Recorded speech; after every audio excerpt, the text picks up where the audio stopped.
No, Elijah Mohammed, you know what comes to mind when we talk about party politics? Now we're trying to look at the security implication for us, because the activities of political party in the country is worrisome. And now we are looking at Rivers State because we have a whole lot to look at when we talk about party politics. There's also some fracas in Ogun State that is intra-party now. Within your own party, people are shooting themselves, different from Senator Magnus Abe. Now people open fire on fellow party members, and you leave that. I think it was last week the DSS issued warning to politicians to be careful with statements and comments, because no one would want to see a chaotic nation like Nigeria. And again, the AIG for Zone 2, Mohamed Safi, had to call the politicians in Lagos as well as those in Ogun State for a meeting here in Lagos, also on the same issue. So it is important that people actually conduct themselves in a civil manner. What exactly can you tell us is happening in Ogun State, as well as the comments from El Rufai? I'll take Ogun State, first. Yes, we're not happy.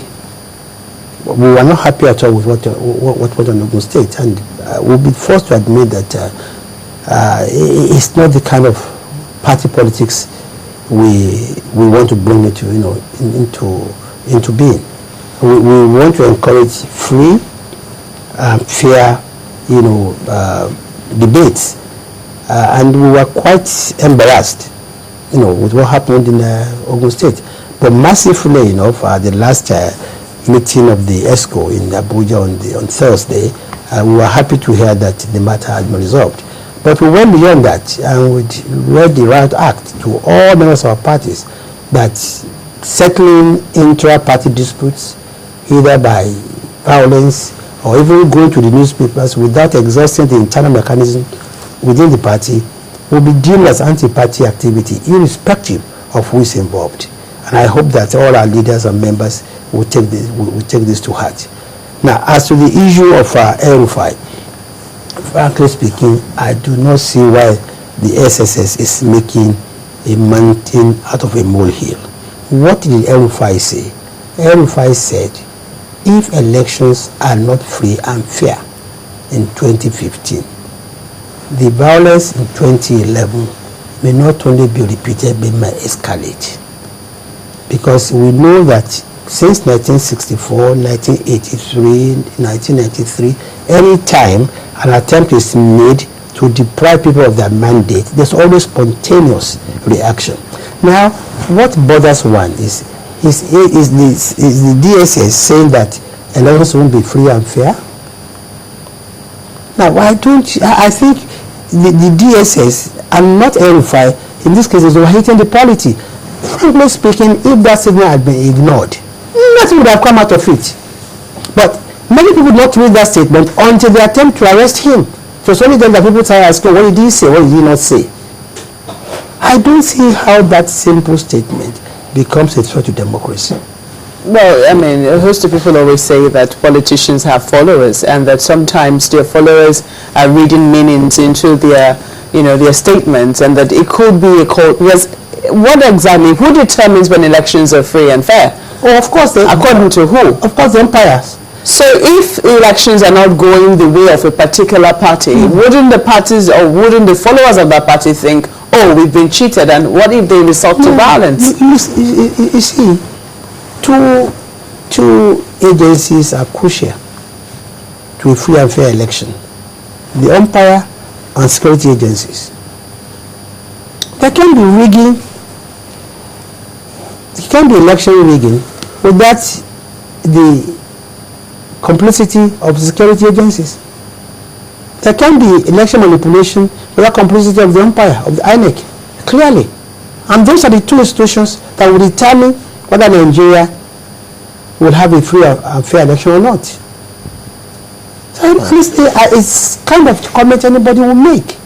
I'm trying to get the exact quote of that comment, which once I get it, I'll read it out to you, because the way it went, it's a direct quote from El-Rufai, and it was in this day newspaper, an interview granted this day, where he said people have no other alternative than to take it by force. Will have no.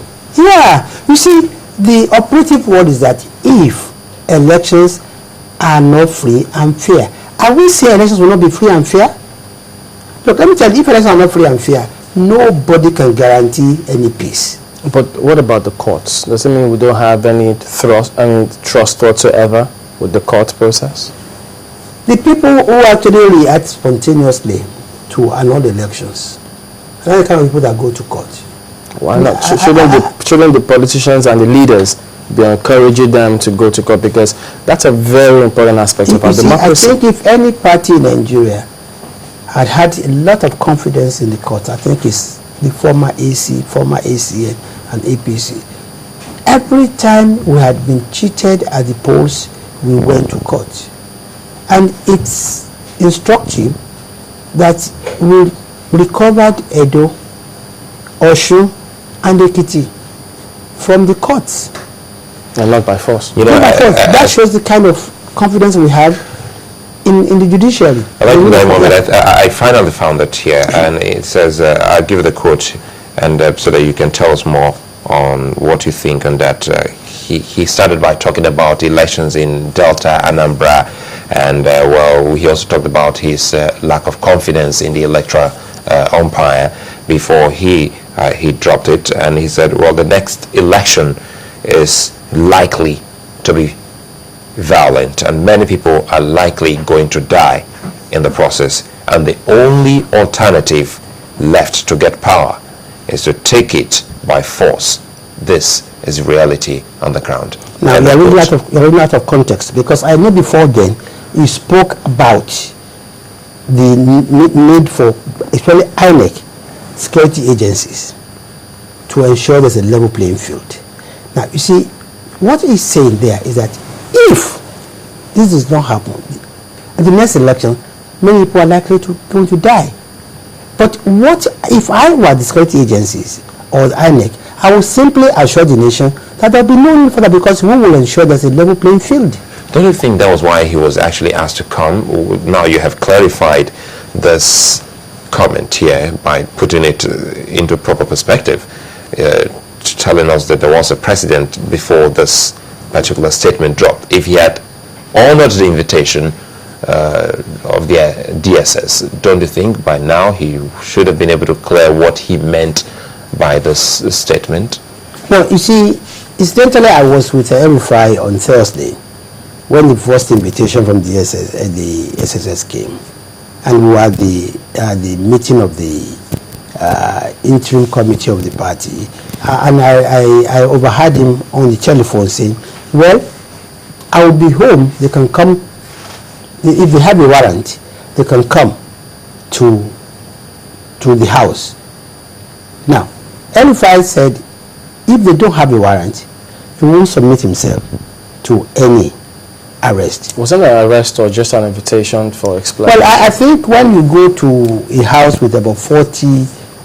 before then, I think they issued an invitation for him to appear. The invitation that was... So when he didn't appear, they have to go to the house. No, you see, I remember it was a Thursday evening. We were in the process of putting together the communique when a phone call came to him, and he said, look, I'm at a meeting now. Let them come to the house if they have a warrant. By Friday morning, while El-Rufai went to attend, I think it's the PTA meeting of one of his children, they were at his house with over 40 armed police and SSS and everything. And he kept asking that if they have no warrant, he was not going to submit himself to an arrest. As of this morning, yes, he's going to surrender himself because the lawyer said they have an arrest warrant, and he will be going to submit himself to the SSS, accompanied by party leaders.